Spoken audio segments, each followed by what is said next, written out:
beneath 7 miles of pressure, beneath trenches darker than the void of space, something stirs. For centuries, sailors whispered of leviathans, creatures too big to be real, too fast to be natural, too smart to be explained. Most laughed them off as legends, myths to scare children, or excuse wrecked ships. But what if those stories were warnings? What if the monsters never left? What if they're still here? Welcome to no-chill nature, where legends aren't just remembered, they rise from the depths. And welcome to part 2 of 12 sea monsters that might actually exist. Number 13. The Selki Seal people of the Northern Isles. In the storm-lashed cliffs of Scotland and Ireland, whispers speak of Selkies, beings that are seal in the sea, but human on land. According to legend, they shed their skins at night to walk the shores. If a human steals their seal skin, the Selki is trapped, forced to live a human life, often in sorrow.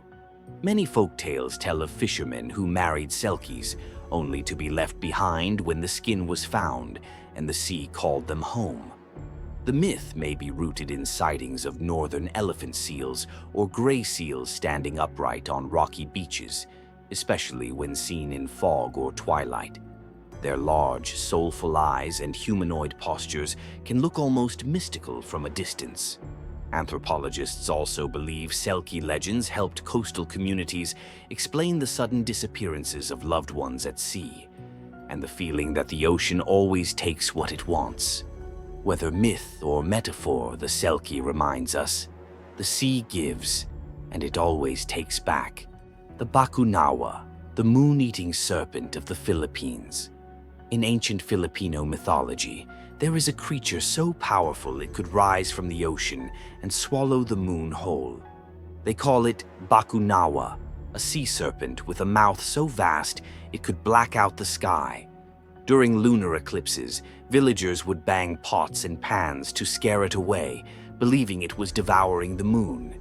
Even today, this ritual is performed in rural areas.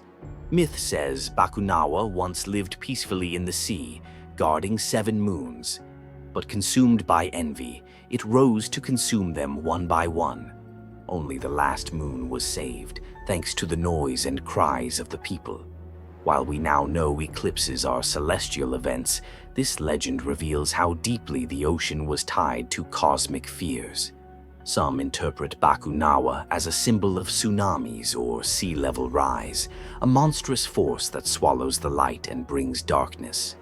Others wonder, could such myths be ancient memories of meteor impacts, or real creatures whose power was beyond comprehension? Whatever it was, Bakunawa remains one of the most majestic and terrifying sea legends in Southeast Asia. Sirens, the voices of death. You know the story. A ship sails too close to jagged rocks. The crew hears singing, and no one survives. In Greek mythology, the Sirens were not half-fish beauties like mermaids. They were bird-like, terrifying women with claws, feathers, and a song that drove men insane. Homer's Odyssey tells us that Odysseus had to be tied to the mast to resist their call, while his crew stuffed their ears with wax. But here's the thing. This story repeats across cultures. The Slavic Rousulka, the Celtic Banshee, even Viking tales of death spirits in the fog. All share a theme, a woman's voice bringing death from the sea. Scientists speculate some of these legends may have stemmed from sound mirages, distant whale songs bouncing off water, disorienting sailors. But the real terror.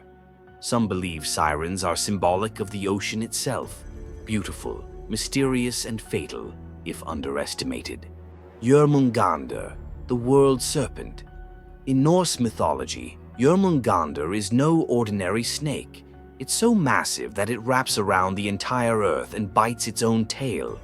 Legend says that when it lets go, Ragnarok, the end of the world, will begin. To the Vikings, Jörmungandr lived in the sea's deepest trenches, rising only during great storms or battles. Modern interpretations see it as a metaphor for tsunamis or oceanic shifts. But there's more. Fossils of prehistoric sea serpents like Mosasaurus and Pliosaurus show that huge, snake-like predators did once dominate the seas. Some grew over 50 feet long, with jaws built to crush bone. Could the Norse have heard tales or seen bones? Could Jrmungandr be a cultural echo of real, prehistoric fear? When the ocean circles the world and tightens, you listen. Rousulka, the drowned dead of the rivers. In Eastern European folklore, the Rousulka is not your friendly water spirit. She's the ghost of a woman who died violently, often betrayed, drowned, or abandoned, and she rises from lakes or rivers to lure men into watery graves. Rousulki are said to have glowing eyes, tangled hair, and dripping white dresses. They appear calm until you get close. Some historians believe these myths emerged to warn people, especially young men, about the dangers of wandering near rivers at night. But here's the unsettling part. Similar stories exist in Japan, Funayure, the Philippines, White Lady of the River, and even Native American lore. Why do so many cultures speak of female spirits rising from water? Maybe it's memory, maybe it's guilt, or maybe water remembers. The Hydra, the serpent that wouldn't die. In Greek legend, the Lernaean Hydra was a nightmare, a venomous, multi-headed serpent that grew 2 new heads every time one was cut off. It lived in the swampy lake of Lerna, a site said to be an entrance to the underworld. While we don't have regenerating monsters yet, real-life animals with polycephaly, multiple heads, have been documented, especially in snakes and turtles. And swamps and rivers are breeding grounds for genetic mutations caused by chemical runoffs and natural anomalies. Could ancient people have encountered a mutated serpent and exaggerated it over time? Or were they documenting something that once existed in the forgotten corners of nature? One thing's for sure, the Hydra isn't just about horror, it's about unstoppable horror. The Blue Men of the Minch, Scotland's sea tricksters. Off the coast of Scotland, in the strait called the Minch, sailors told tales of blue-skinned humanoids who emerged from the waves, laughing, speaking in rhyme, and testing sailors with riddles. If you failed to answer, they capsized your ship. These were the Blue Men of the Minch, sea tricksters believed to summon storms and steal vessels for fun. Some think they were inspired by Norse invaders painted in blue war dye. Others suggest the myth emerged from dead sailors whose corpses turned bluish in cold water.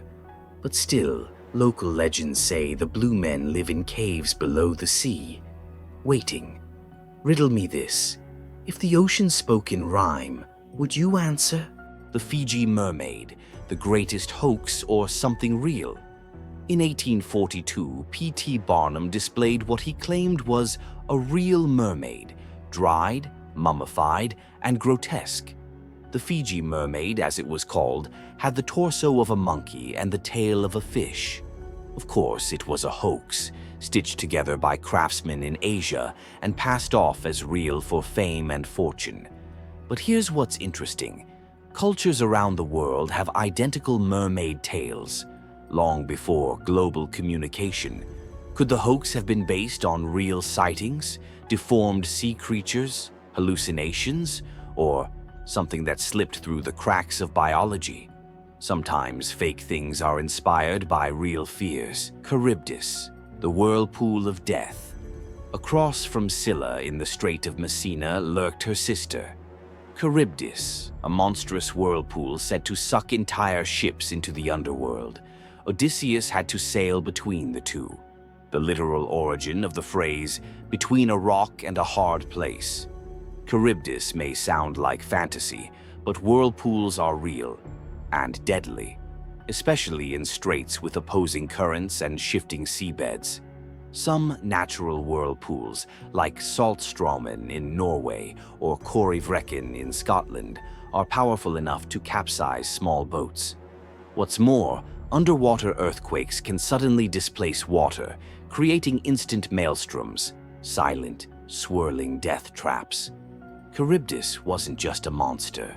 She was a warning about what happens when nature gets hungry. Cthulhu, the sea god from the stars. It started as fiction. In 1928, writer H.P. Lovecraft introduced the world to Cthulhu, a cosmic sea god sleeping beneath the Pacific, waiting to rise. Described as a towering creature with tentacles for a face and wings on its back, Cthulhu became the symbol of unknowable horror from the deep. But here's where it gets chilling. In 1997, the U.S. Navy recorded a mysterious, ultra-low frequency sound in the South Pacific. It was louder than any known creature. They called it the bloop. Guess where the sound came from? Near the exact coordinates Lovecraft gave for Cthulhu's resting place, R'lyeh. Scientists claimed it was an ice quake, but the sound's signature matched that of a living creature. Was it a coincidence?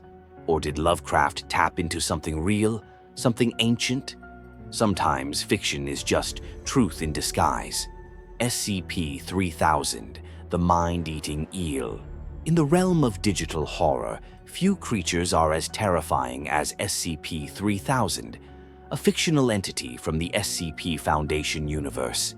It's described as a massive eel, hundreds of miles long, coiled deep within the Bay of Bengal. A creature so massive it wraps around tectonic plates, and so dangerous it feeds not just on flesh, but memory. Now you might say, that's just a story. But let's talk about deep-sea gigantism, a real phenomenon where creatures grow to unbelievable sizes due to pressure, cold, and darkness. And in 2014, sonar images in the Indian Ocean showed moving anomalies over 200 meters long with no known explanation. Add to that unexplained cases of deep-sea divers experiencing memory loss, confusion, and hallucinations. Maybe the mind-eating part is fiction, but the monster in the trench? Maybe not. Yakumama, the mother of the waters. In the Amazon rainforest, the rivers are sacred and feared. Indigenous tribes speak of Yakumama, a massive sea serpent said to reach 100 feet long. It guards the river mouths and punishes intruders. Its name means Mother of Water, a protector but also a destroyer. Explorers in the 1800s wrote of river dragons and moving trees that swallowed boats whole. Some described an animal so large that when it moved, the river boiled. Modern biologists believe this legend may have roots in Titanoboa, a prehistoric snake over 40 feet long that once ruled tropical waters. But locals insist Yakumama still lives, deep, still, and watching. When the jungle goes silent, it might not be empty. We've seen shadows too big to classify. Creatures with glowing eyes, impossible speeds, and hunger older than history. Some say it's imagination. Others say we've only explored 5% of our oceans, and in that blackness, monsters wait. Maybe they're remnants of a forgotten age. Maybe they're evolving beneath our radar. Or maybe they were never gone. This is No Chill Nature, where we don't chase myths, we dive into them. Like, subscribe, and beware the water. Because the next time something brushes your leg in the sea, it might not be a fish,